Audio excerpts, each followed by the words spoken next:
over at BangTheBook.com. We are your one-stop shop for sports betting news and information. Danny Borges' updated NFL model projections and power ratings went up there this morning for Week 4. My college football power ratings went up on Monday, so you've got my thoughts for this week here in the college action. We had a great preview for the Safeway Open from James Mazzola. Good to have him back this year for the new PGA Tour season. NASCAR preview for this weekend. We'll have odds market reports for college football and the NFL tomorrow. We've got WNBA playoff coverage. We'll have Major League Baseball playoff coverage next week. So lots of stuff going on over at BangTheBook.com. As you know, this and every edition of Bang the Book Radio presented by our friends over at DSI Sportsbook. BTB and the number 200 is that promo code. 100% deposit match bonus for the sportsbook, 100% deposit match bonus for the live casino. At BetDSI, it's only a game until you bet it. Coming up, we got our first guest here, first and only guest of the show. That is professional handicapper Brad Powers from BradPowersSports.com. Brad, how's it going today, man? That's going well. Good to hear your voice on this fine Thursday. Thursday. It is Thursday. Yeah, I guess it is Thursday. Oh, you know how it is, man. All these days run together until the games actually start, and then you know what day it is. Yeah, pretty much, yeah. It happens regularly to me during the course of football season.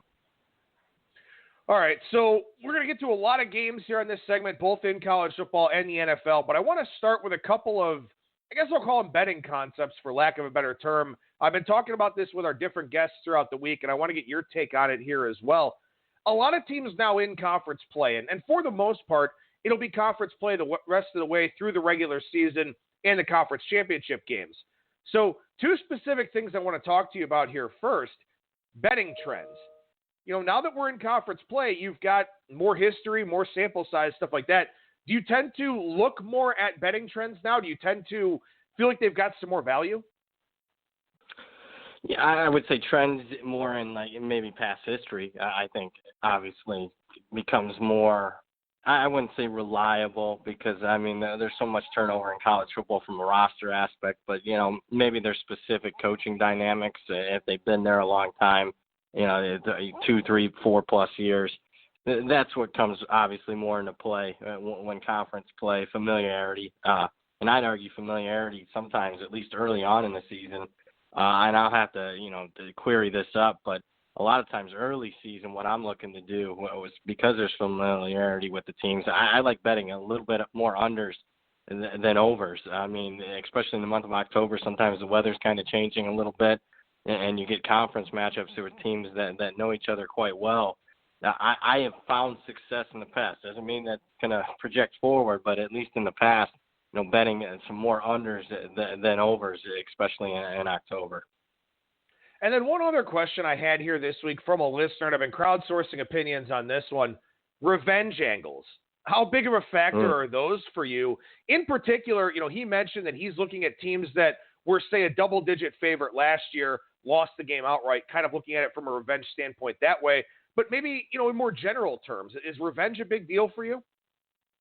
I think he's doing the right thing, looking more at, you know, double-digit favorite. And I'll have to query this up as well.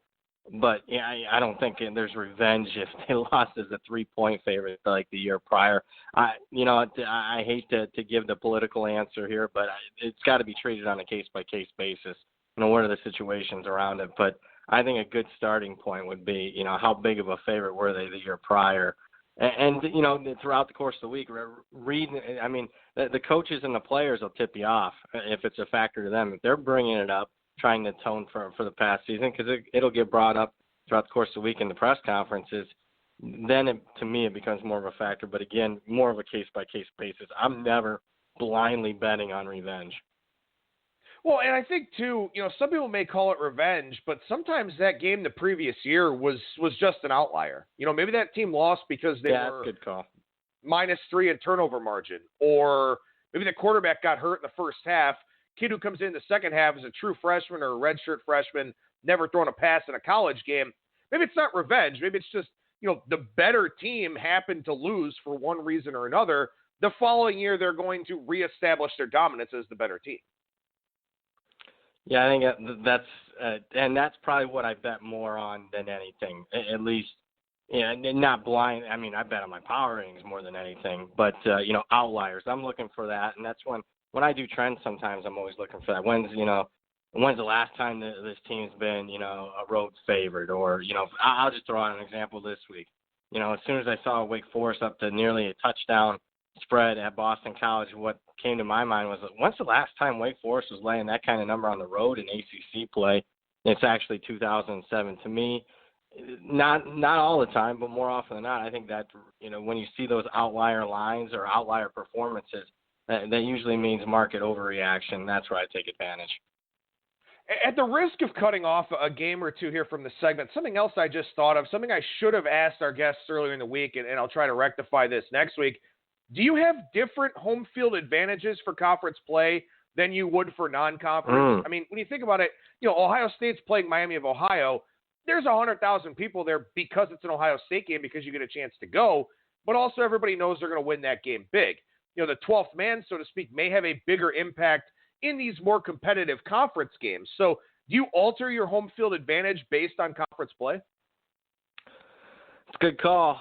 The crowd enthusiasm, because it's a bigger game, goes up, but then I would say the road opponent has more familiarity with the stadium. So probably a net neutral, but something that, probably a research project that I'll have to do in the off season. Won't have time to do it, but I think you're bringing up some valid points where there might be some extra value. My thought process is that it doesn't, for what I just laid out. I think on one hand the crowd's more active, but on the other, I just think the players and the coaches on the other side are more used to that atmosphere. So I think it's a net neutral, but I'll get back to you. Let me get back to you in June when I got some time to really research that. And what'll probably end up happening, it'll be difference. There'll be differences among conferences. Yeah, no, that's fair. And also, too, like you said, familiarity, not just with the venue, but with the place you're going, similar weather conditions, because a lot of these conferences, are grouped geographically. Obviously, you've got Conference USA where, UTEP is in elevation. You've got to go all the way up to, Marshall or something like that. There are some differences in some of the group of fives, but by and large, the major conferences, you're playing in weather conditions you're used to. You're used to going to places, especially in the Power Five. You're usually flying in and out of big airports or something like that. So there are some different dynamics in play that probably do wind up canceling each other out. But this is something we can talk about once we roll around to college basketball season, where I do think home court advantage is different in conference play than it would be in the non-conference. But again, that's putting the cart before the horse here a couple months in advance. In any event, let's go ahead and get to some of these games here. We'll start with Friday night, Pac-12 After Dark, which was very fun last week if you were following along with that UCLA-Washington State game. This one probably a lot less exciting, but still a good game here. Arizona State and Cal. Cal anywhere from a 4-point favorite at Bookmaker to a 5-point favorite at the very public shop Bovada. So this one's kind of all over the place a little bit. So wait a second. You're telling me defense isn't as exciting as offense? No, I don't think so. Is that what you're saying? Sorry. I am. Okay. Nah, I hear you, buddy. I think it's going to be a close game, though. And both teams have played close games. 7 of Cal's last 10 games decided by one possession. 11 of Arizona State's last 15 decided by one possession. And a lot of it, both teams aren't very high variance. You are what you are when it comes to Cal and Arizona State. Both teams, even going back to last year's struggle offensively, they've had their bright moments here and there, but both teams very sound on the defensive side of the ball. Tough for me seeing Cal get in margin here. It's not going to be one of my favorite picks of the week, but I'm leaning towards Arizona State. And if you're just blindly betting the dog in both of these two teams' games, so let's take Arizona State's last 10 games. Let's take Cal's last 10 games. So you got 20-game sample size. Underdog 17-2, one push against the spread. 8-0 this year. Just for that, give me the dog, Arizona State plus 4.5. Yeah, my number's 5.5 here, so I was right where the market opened, but I still like the Arizona State side for the reasons that you mentioned. Again, expecting a close, low-scoring type of game, and these are two teams. I think I talked about this in my video over on our Bang the Book YouTube page. Third down is going to really matter in this game. If one team, can convert third downs on offense, it's going to give them a huge edge here in this one. The one thing that does concern me a little bit for Cal is that they faced a lot of snaps last week against Ole Miss, down in some hot and humid conditions, short week, quick turnaround. maybe that hurts this Cal defense a little bit and kind of provides maybe a chink in the armor for Arizona State. But again, redshirt freshman quarterback would have to take advantage. Yeah, I would agree. And, I mean, look, stats-wise, did the part a couple weeks ago. But, I mean, Cal's defense, I mean, is as good as any. And I just – look, Garbers did good last week against Ole Miss. But, again, they only put 28 points on the board when it was all said and done.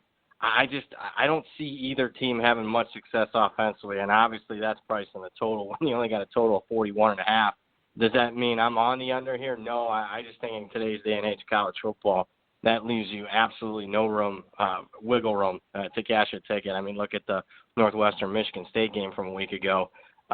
Yeah, I mean it's one, and I'm sorry I didn't lead it off, and you got to train this home on me, Adam. Didn't lead it off with my power rating. Even though I'm leaning Arizona State, power rating says Cal -5. I just think the way the game's going to get played, I'd lean more towards the Arizona State side.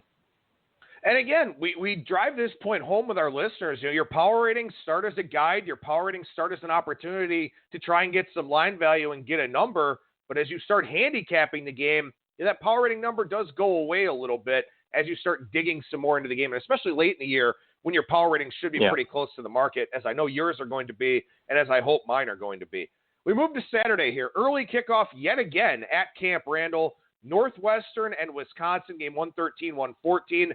Wisconsin, resounding win last week. I was on Michigan. I was dead wrong. As an Ohio State fan, I don't mind seeing Michigan lose, but seeing Michigan lose in that manner, just not being competitive at all, real bad look for Harbaugh, obviously, for a variety of different reasons.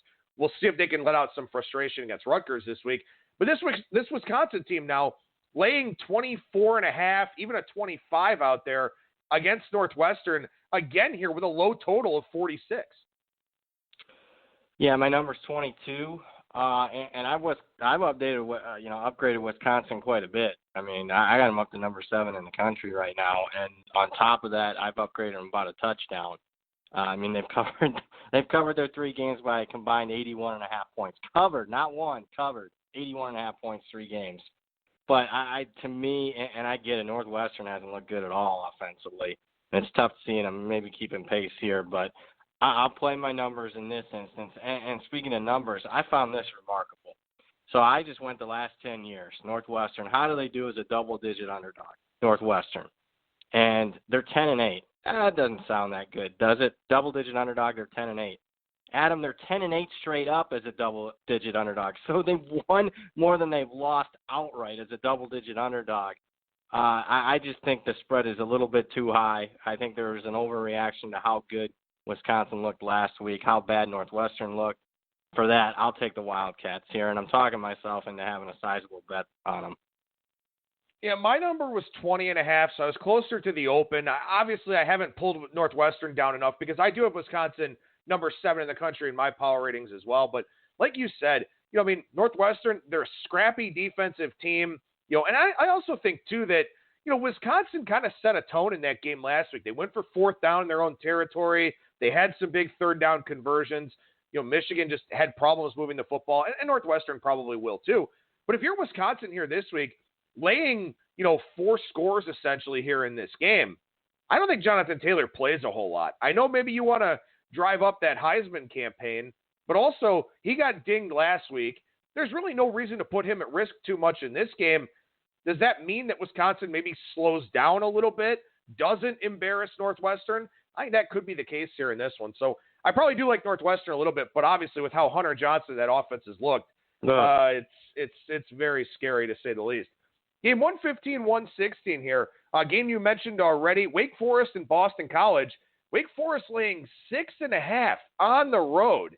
Like you said, it's been a long time since that's happened. Yeah, I mentioned this briefly earlier, but I mean, it's the largest road favorite role for Wake Forest in ACC play since 2007. I just think, to me, and this is one of my biggest overlays of the week, and no doubt, I've upgraded Wake Forest, maybe not enough. But I'll argue they still could have lost that season opener against Utah State, so it's not been overwhelming. But I got them up a couple of points. Maybe it should be a little bit more. I could see that. Boston College, I got them down a couple of points. But I think what the market's doing, Adam, is, overreacting to the Kansas loss from a couple of weeks ago. So to me, I'm going to pounce on that. I mean, my number has like Wake Forest slight favorite, like in the 1 point range here. So I gave out Boston College in my weekly newsletter as one of my favorite bets of the week. I just trust A.J. Dillon, and Boston College has been a pretty good home dog. I'll take them plus the 6.5 here. My number's 4.5, so I'm a little bit closer here. Wow. But I understand what you're saying about, Wake, not just the perception of Wake Forest, but also the negative perception of Boston College. And Boston College wasn't great last week against Rutgers either. I mean, a nice bounce-back win for them. They weren't great in that game. And that's part of it, too. When you play these teams that are either dregs this year or have been dregs historically, and you don't look the part, people really hold that against you. So I think there definitely is some inflation here. And I'm sure this wasn't a game of the year line or anything like that, but I presume, you would have had Boston College favored in this game coming into the season. So, is what we've seen in 3 or 4 data points enough to completely flip this game as much as it has been? I would say probably not. So, an important lesson. And again, maybe Boston College gets blown out, but again, we're looking for line value here. And it does seem like there is some on the dog. Yeah, I'd agree with that. I just think an overreaction. I'm glad you bring up, like, what was the game of the year lines, because, I mean, at this point, it's fun looking at that. I mean, because we're talking 1 month, and I get it with the turnover in college football. I mean, there's, I'm not willing to play on it as much because I'll be perfectly frank, when it comes to the NFL, I play a lot of the look-aheads just from the week prior. But, it's funny to see how perception of programs change. In just 3-4 games, in a lot of instances, that they really have only had maybe 1 or 2 competitive games so far this season. So you're right. I would have had Boston College as a slight favorite if this was a game of the year line at the start of the season. So at least a slight favorite. I would argue I probably had them more like a 3.5, 4 point favorite. Yeah, I'm assuming it was probably 3. I'm assuming that they were about to pick them on a neutral, and then home field for Boston College is probably my number. On the other hand, of course, and again, you don't want to fall victim to 1 data point or 1 game. Wisconsin was a 7-point dog at home to Michigan over the summer. Yep. And that adjustment was obviously completely 100% accurate last week. So, again, I guess we'll just kind of see how this one plays out. How about game 121-122? I love this game for a variety of different reasons, largely because people aren't going to talk about SMU and South Florida on a lot of shows here this week, but I'm going to. SMU, 7.5 point favorite, coming off of easily their biggest win in I don't know how long. South Florida absolutely sucks. This number looks light at first glance, but there's something holding me back from taking SMU here. Yeah, the thing that's holding me back is just the spot. You mentioned, I mean, SMU's off one of their biggest wins in a while, and USF's coming off of a bye. So that's what's holding me back, but I mean, to me, it's favored or pass here because I think there's a much better chance that SMU just crushes South Florida. I mean, people are going to, be prisoners of the, box score in the final, or I should say final score instead of the box score. I mean, USF's last game, they beat South Carolina State 55-16. Dive in the box score. South Florida was +8 in turnovers, +8 in 1 game. So, I mean, and obviously the data points that South Florida had prior to that weren't good. Yeah, I think there's a decent chance that SMU just goes in there and just crushes them, even though I think it's a flat spot for the Ponies here. I lean with the favorite. Yeah, I agree. It's kind of a favorite or pass spot. And also, too, for South Florida, I mean, yeah, you would think somebody like Charlie Strong off a bye would be, a benefit for a group of 5 team. And I just, I don't think so. I'm selling as much stock as I can in that guy. I think he's not very good. No, I don't think he is either. And I like Charlie Strong. I liked him as a defense coordinator under Urban Meyer. I liked what I saw at Louisville, but was it more Teddy Bridgewater than him? You could say he got kind of a bad shake at Texas, but, I mean, they did give him 3 years, and he was middling right around 500. And, after, Quentin Flowers left South Florida, this hadn't been a good look here the last, year or so for South Florida. And I don't think it's going to be a good look on Saturday. If SMU I'll tell you, this is one good in game. I mean, if SMU comes out and scores and they look like they got their heads on straight for this game, they don't look flat or anything. I think that's one you get involved in game running, and I think there'd be a good chance SMU wins the game by 3 touchdowns. But I gotta see it first because I do think there's a decent chance that they're flat. Yeah, and you know what else too? If they're not flat, SMU gets upgraded again in my power ratings, and I've already been moving them up as it is. But if you overcome a spot like that and go on the road and beat the hell out of somebody, I mean, it's a win that won't get the credit it deserves because people are going to say, well, yeah, they were a 7.5-point favorite. They should win the game comfortably. Maybe they should, but we're betting on 18 to 22-year-old kids. And if they're motivated enough to go out there and win by 20, 28, 30, who knows? I mean, you've got to upgrade a team like that. And you probably also have to downgrade South Florida again, too, which is something I'm kind of expecting to do here after the weekend. How about game 125, 126? Georgia Tech and Temple. Fun little game here as Jeff Collins heads back to Philadelphia to take on his former team with his current team, who is not very good. Yeah, tough handicap. I mean, on one hand, you got, the former Temple coach, Jeff Collins. He's now at Georgia Tech. I mean, he's going to know the Temple players' strengths and weaknesses. He recruited that roster. But, on the other side, Temple's probably going to be plenty motivated to play against their former coach that left them. So, what's the net? Is that a net neutral? No. In fact, I'm probably a little bit more on the Georgia Tech side here. Number one, I like playing against teams. I think the market throws teams in the trash after losing the FCS schools. It's just, they see the Citadel. Are you kidding me? How could you lose to the Citadel? Now, I'm not saying in this instance the Citadel is, really good, but I've found that a lot of the FCS schools are just as good as the bottom 10, 20, 30 FBS schools, and there's just more of an overreaction to that loss. I like that Georgia Tech's coming off a bye here. I think they're plenty motivated. I'd have liked it a hell of a lot more if Temple just didn't go out and lose outright as a 2-touchdown favorite last week at Buffalo. I thought I was going to get a nice juicy number here. Georgia Tech, getting the plus double digits. That's not the case. I just lean Georgia Tech. I like Temple in this game. I actually like Temple a fair amount in this game. My numbers. Sure, we can do that. We can do that. What are we doing here? Because there's 8 and 9 in the market. 8.5. 8.5. Let's do 8.5. That way, there's not a push. All right, and then we'll decide off air what our bet's going to be on the game here, and I'm sure listeners will want to know. We'll tell them next week. Here's the thing. Georgia Tech, in that game against South Florida, who we've already established really sucks, 3.7 yards per play. They had 76 passing yards on 14 completions. So Georgia Tech's offense was completely anemic in that game against South Florida. Temple, 4th in the country in yards per play allowed. I think Temple doesn't have to do a whole lot offensively here to cover this number. If they get into the 20s, I think they're going to do it. So that's why I like Temple. But once again, we'll figure out what we're going to do here off air, unless you want to throw something out on the air. It seemed like you were kind of eager to do that. No, I just, whenever people disagree, you have those disagreement shows and they just throw hot takes left and right, and there's never anything involved on it. I mean, I like cash. When somebody's got an opinion and I disagree, even if it's a slight disagreement here, I'm probably going to end up being a negative EV bet.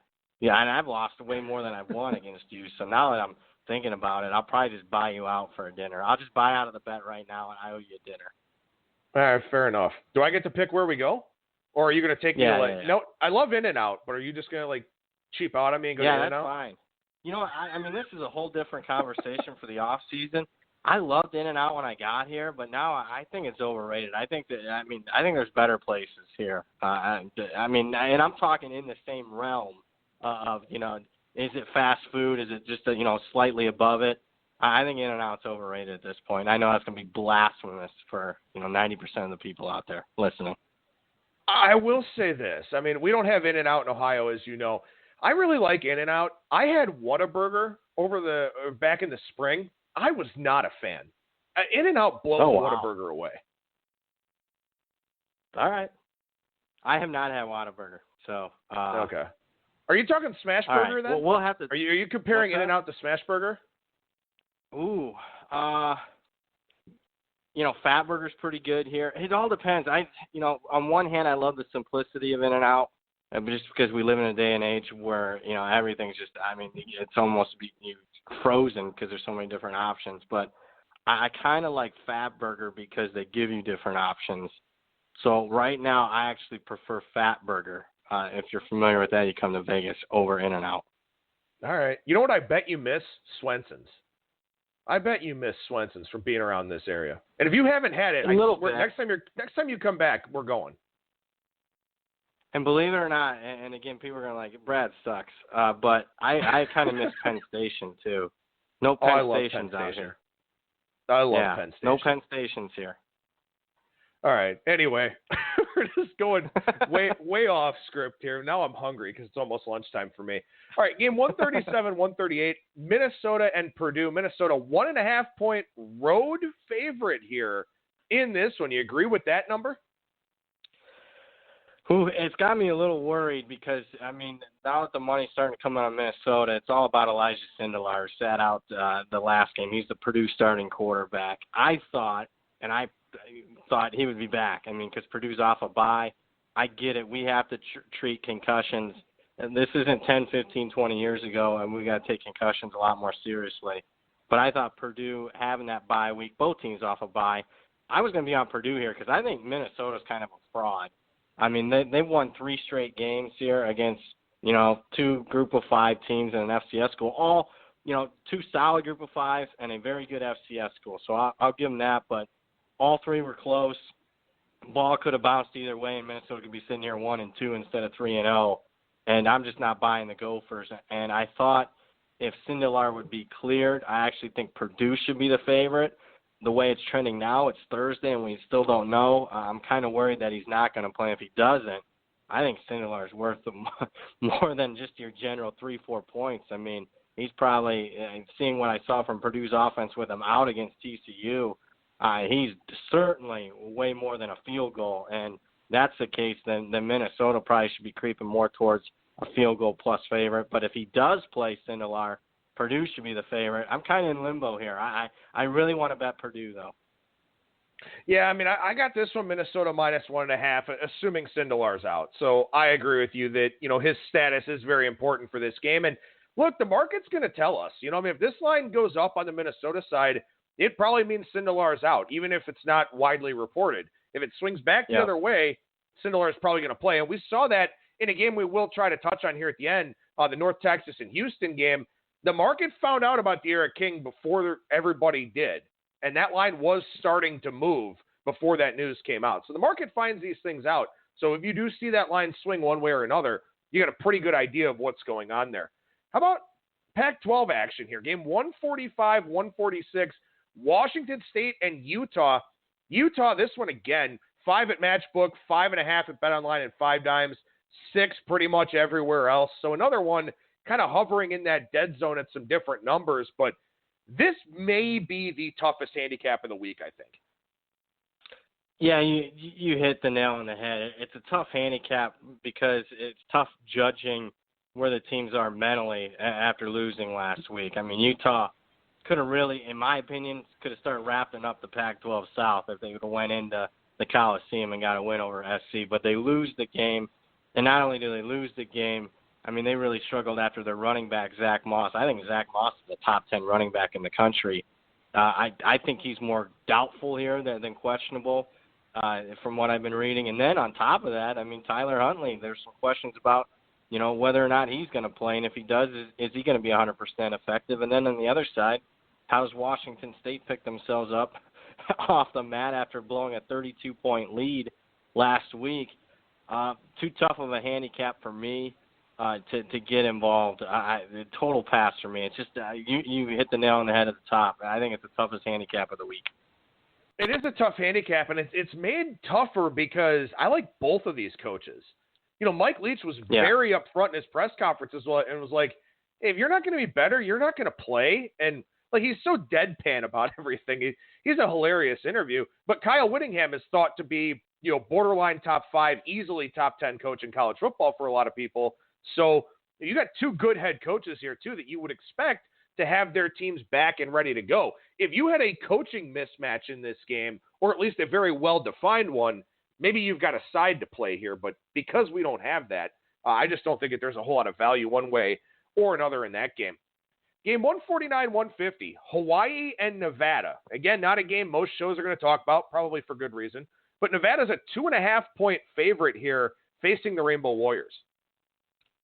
Yeah, so this one goes against my power ratings, but I love Nevada here. And first, let's talk weather. I mean, the first major cold front's coming. It's going to hit the West this weekend. And right now, game time temps for this one, I mean, I just wrote this the other day, and it was looking like maybe the 40s, but now it looks like it could dip into the 30s. So, I mean, what? We're talking already? September. This isn't – yeah. So, and a couple people that I know live up in Reno, they're talking possible snow over the weekend. So, to me, I don't care. I mean, it's September. It's not November. I think if you're Hawaii, you can better prepare yourself. It's later in the year.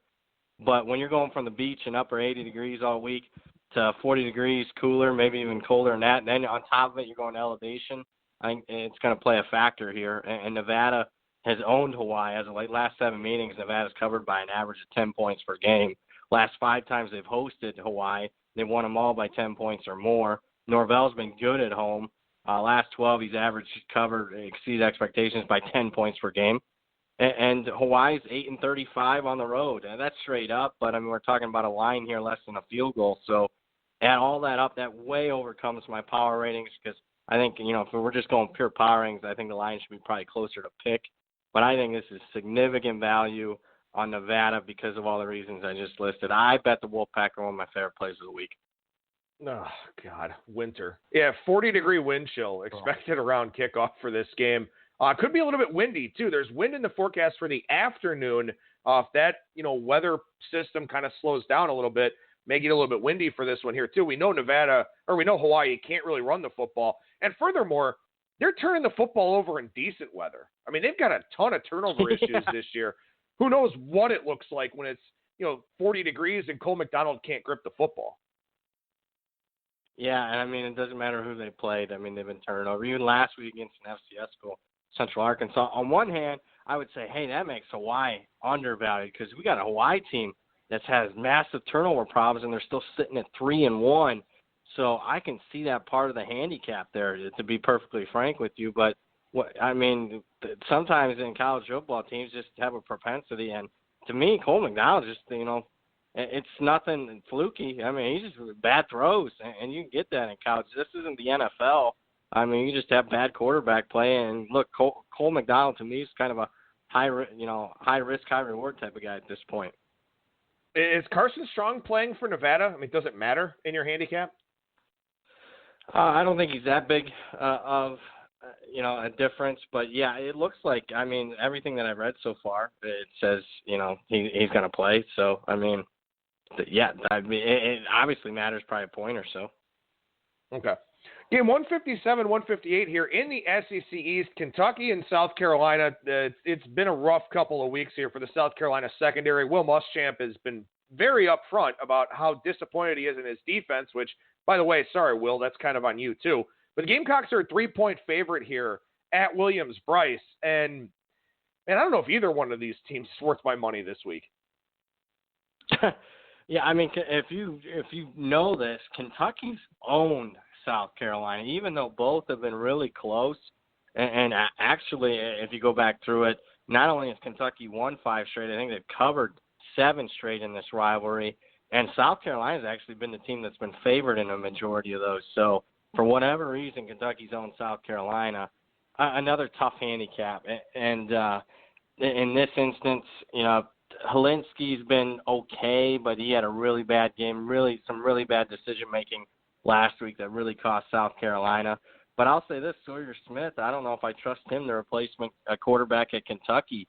Wasn't very good last week. I mean, he started the game off with a pick 6 on the opening series, and really Kentucky couldn't recover from there. Even though my power ratings say South Carolina is the play here, I just don't trust it. I'm neutral, especially when you're looking at the current line right around 3. I projected 3 in my newsletter, pass.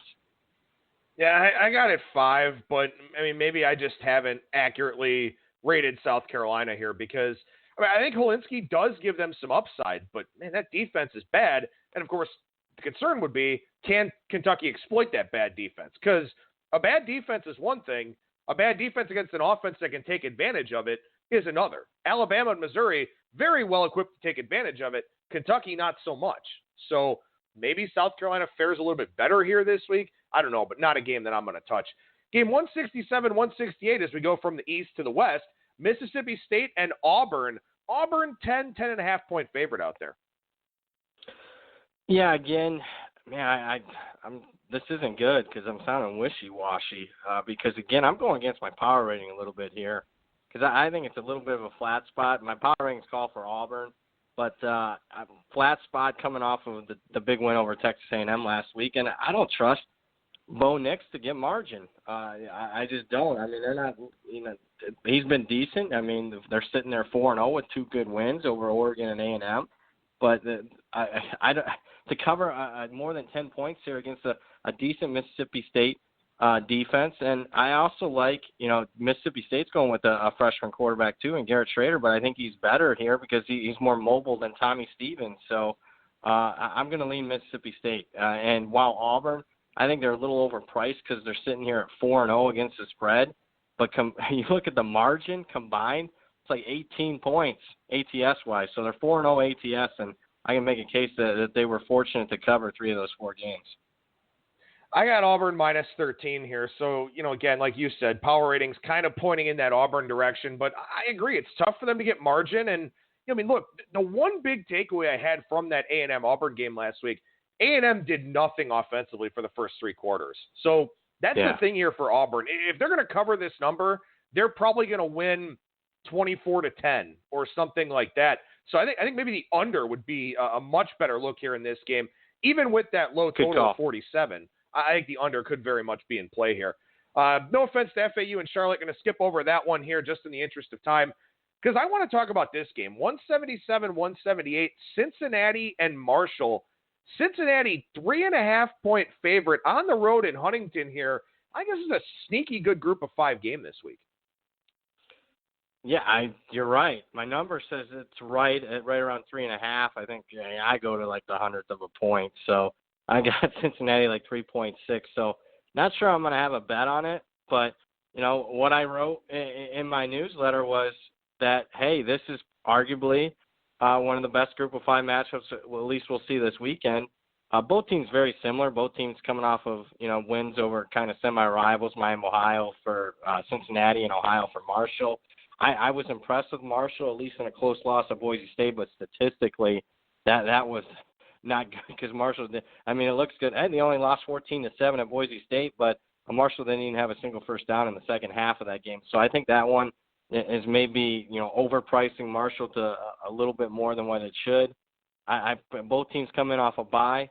This popcorn game for me. I just think we'll learn a lot more about both teams because we just don't have enough data points with both teams coming off a bye already so far in the season.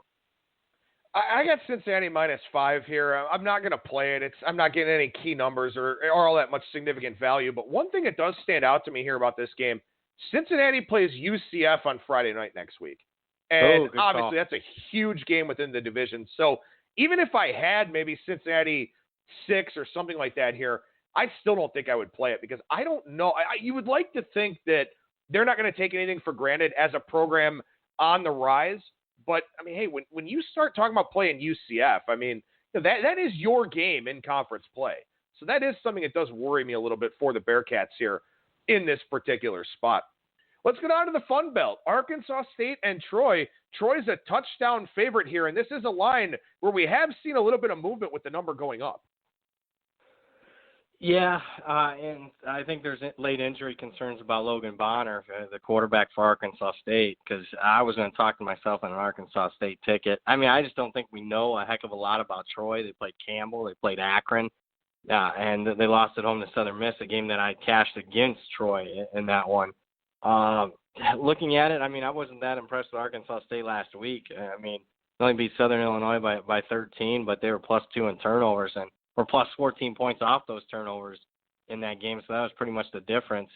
Can't bet it right now, though, with Bonner. I mean, I think it's like a thumb issue, or it's either, I'll have to go through it, but it's either a thumb or a toe. He's questionable, the quarterback for Arkansas State. All right, so we move on from that game since there are some injury concerns to be sure. We go down to a much bigger game here. Primetime game, 195-196, Ohio State, 17-point favorite in Lincoln to take on Nebraska. What are your thoughts on the current line? Because I know that you had a ticket over the summer that you're kind of hoping and praying on now. Yeah, and just let me update you because this broke yesterday, and I get it. You got 130 teams. But it was announced late yesterday, Bonner's out for the season for Arkansas State with a thumb injury. Ooh. Lane Hatcher is going to be named the starter. That just broke late yesterday and early this morning. So so everyone's aware of that. If anything, I'd bet Troy now because I think Bonner's worth more than what this line's indicating here. But to the Ohio State-Nebraska game, and I posted this ticket because, look, I mean, I post a lot of my tickets, and I'll say this. I mean, first let me start with a brag, and then I'll, self-deprecate myself. But I would say 65, 70% of the time, these summer betting markets, I get ahead of the number. And it doesn't mean that I win them because I've really stunk up week one the last couple of weeks. But in this instance, I thought there was value on Nebraska in the summer. Nebraska plus 10. And now, I mean, you could have gotten 17.5 earlier this week on Nebraska. So really bad ticket for me. And people are asking, well, what are you going to do? I'm just going to ride it out. I mean, there's a 7-point corridor where I'm taking the worst of the number here. And to be perfectly frank, I'm on the Nebraska side at plus 17. Look, Ohio State's been really, really good. And, I've upgraded them significantly. And Nebraska's obviously struggled. But I think people are a prisoner to the final score last week. I mean, they only beat Illinois by 4. But you go on that box score, they should have beaten Illinois by 34. I mean, they outgained them by nearly 400 yards, but turnovers were an issue. Biggest game in Lincoln in years. Game day's there. Plus 17 is the second largest home underdog role Nebraska's ever been in. I'll take Nebraska plus the 17. And, hopefully they lose by 9 so I can cash my early plus 10 ticket as well. And no knock on what goes on in Bloomington, but I mean, for Ohio State here, this is legitimately the first real road test for Justin Fields as the quarterback. So, I'm really curious to see what happens in that spot for him. Of course, Ohio State with Michigan State on deck, and they never really seem to play particularly well against Michigan State. Not that they're going to overlook Nebraska, but, again, we have seen Ryan Day kind of pack it away in the second half if he's got a big lead. So we'll see what happens with Ohio State. I think this is a game built for in-game betting. If you see Justin Fields going out there and doing whatever the hell he wants to do, Ohio State may win this game running away. If Fields starts slow and Nebraska hangs around, then maybe a different story. Or the over. Yeah. Good point, too. Yeah, I think, it's a high total, and I'll have to look at weather because that major front is coming through. But, I think there's probably some core. I actually prefer the over no matter who covers the game. I think Nebraska, they're going to have to go score for score because I do have my doubts about Nebraska being able to effectively stop Ohio State on a possession by possession. If Nebraska's going to cover, they're going to have to score. So I probably like the over no matter who. But there's a good solid chance that Ohio State. They did the last time they went to Lincoln. They won 56-14. So we'll see if that Nebraska's closed the gap in 2 years. Well, again, in the interest of time, we'll do one more game on the college side because there are a couple NFL games I want to ask you about. I'll hit on the other college games here to finish out today's show. But game 197-198, had a listener question about this one. Houston and North Texas. And look, at this point, you're getting the worst of it with North Texas. 7.5 point favorite after all of the injury adjustments. But I think it's a perfectly fair question to ask, not just what De'Aaron King is worth to the line. And I know that he's worth a significant amount, at least a touchdown or more for most people. You wonder about the mindset here of Houston now, too. That is a great point because is it a waving the white flag situation on the season? Or is it a rallying, hey, F that guy. He's not about the team. Let's go out and win without him. Sometimes you can get that. Now, long-term, is that going to work? No. But it can for maybe a one-game sample size. The team actually rallies in these types of situations, and we see that, with backup quarterbacks. Market throws it in the trash, and there's some value there. I thought De'Aaron King was worth more than a touchdown. He's probably one of the most 5 valuable quarterbacks coming into the season. Market says he's worth even more than that. I'm not, Clayton Tune was one of the backups last year that filled in for him. and Houston was remarkably different. But, I mean, statistically, Tune wasn't terrible. 8 touchdowns, 2 picks last year. Tough handicap, but you're right. I'm just not going to bet it at this point. It was obviously North Texas or nothing at the start. If anything, I'd lean over. I think Houston can still be effective offensively. If they are waving the white flag, though, I think it'll affect them on the defensive side of the ball. North Texas can really run up a number here. I'm not sure why the total is only sitting 58.5, 59. If anything, I'd bet the over. Here's something I am kind of wondering, judging by the timing of the line moves. This one was already on the move before the D'Eriq King news came out, and I know obviously that sent ripples. Then you get followers and chasers and piggybackers and all that. Does it seem like North Texas was released by somebody beforehand? Like maybe they knew in advance, or maybe they just liked that side to begin with? Well, I'll say this. The early circa number, I think, was like Houston, I'll have to look, like 2.5, 3, 3-ish in the game. Actually, it was 3, looking at my notes here. I was getting ready to bet North Texas because I thought I had the game power rated at that point right around pick. So I think the first 3, and usually, I'm not saying my power ratings are gospel, but more often than not, the number is going to, move with my power ratings at that point on a Sunday morning. I've tracked everything, and that's usually the case. Not always, but usually. But I thought the number was going to come down to pick anyway at that. So I think the first 3 points of movement was just a power ratings thing, and then I think every single move after that's been all D'Eriq King. All right, fair enough. That makes sense. And again, we do get some of these situations, and like I said, sometimes you will have inside information that leaks out into the market. Yeah. And again, watch that Minnesota-Purdue game to get a better idea of Elijah Sindelar and what may be the situation there with that. So we transition over to the NFL, and you're having a great NFL season. You had a great NFL season last year, too. So we'll talk about it at the end of the segment, but I very much encourage everyone to head on over to BradPowersSports.com and check out that Powers Picks newsletter. But a couple of games I wanted to talk about with you here today. 261, 262, Kansas City and Detroit. And I wanted to get your thoughts on this one because there is a side that I like in this game. Yeah, I like Detroit. And speaking of my newsletter, I gave out Detroit. And we'll see what you think on this one. But I think the Lions are one bad 5-minute stretch in the fourth quarter at Arizona away from being 3-0. And they just beaten 2 straight playoff caliber teams in the Chargers and the Eagles. They get Kansas City off a big win over Baltimore. 3rd road game in 4 weeks for the Chiefs. I don't think you make long-term betting against Reed and Mahomes at this point. But Lions have a bye on deck. I think they go all in here. I'm on Detroit plus the 6.5. I'll step in front of the Mahomey freight train here.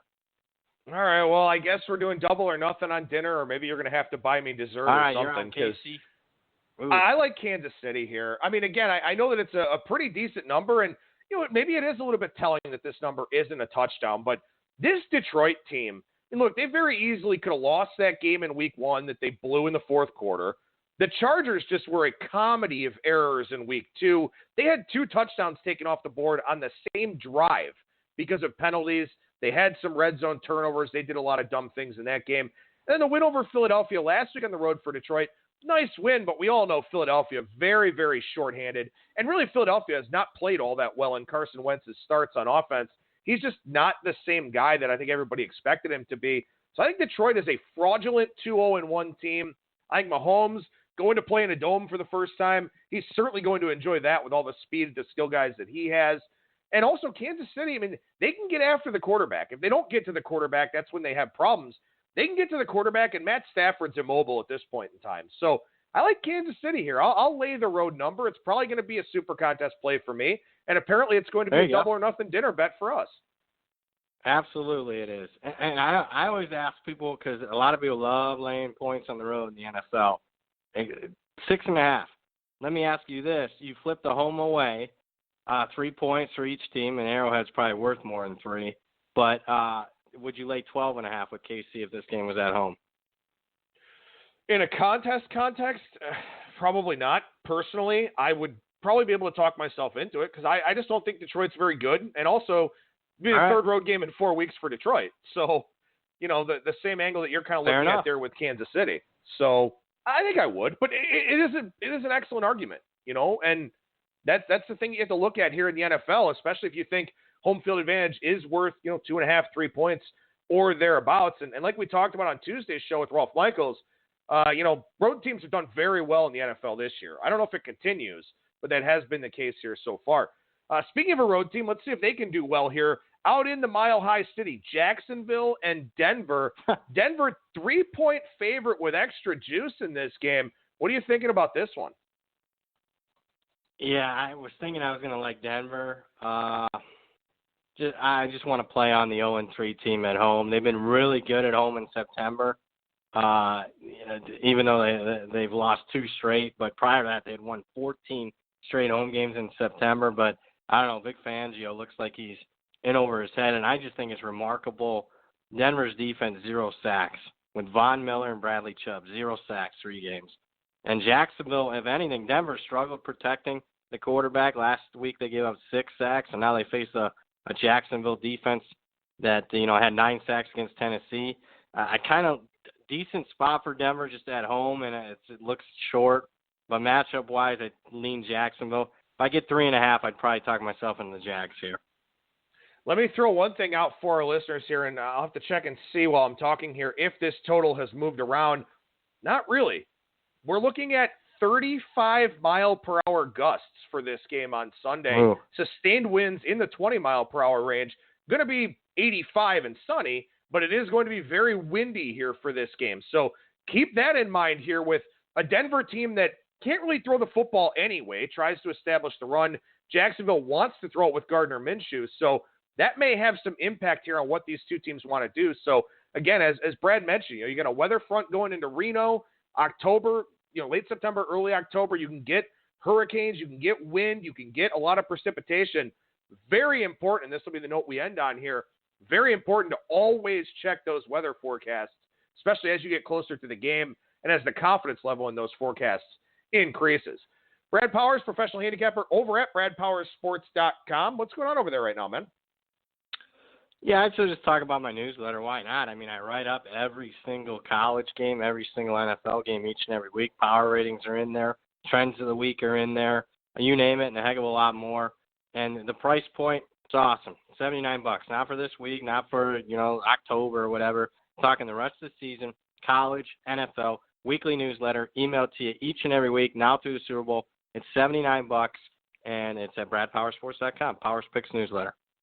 And, of course, you can follow Brad on Twitter at Brad Powers and the number 7. Brad, appreciate your time as always, man. Thank you so much for joining me, and I'll be thinking about that free meal I'm going to get on you next time I'm out there. All right. Hey, sounds good, buddy. Take care.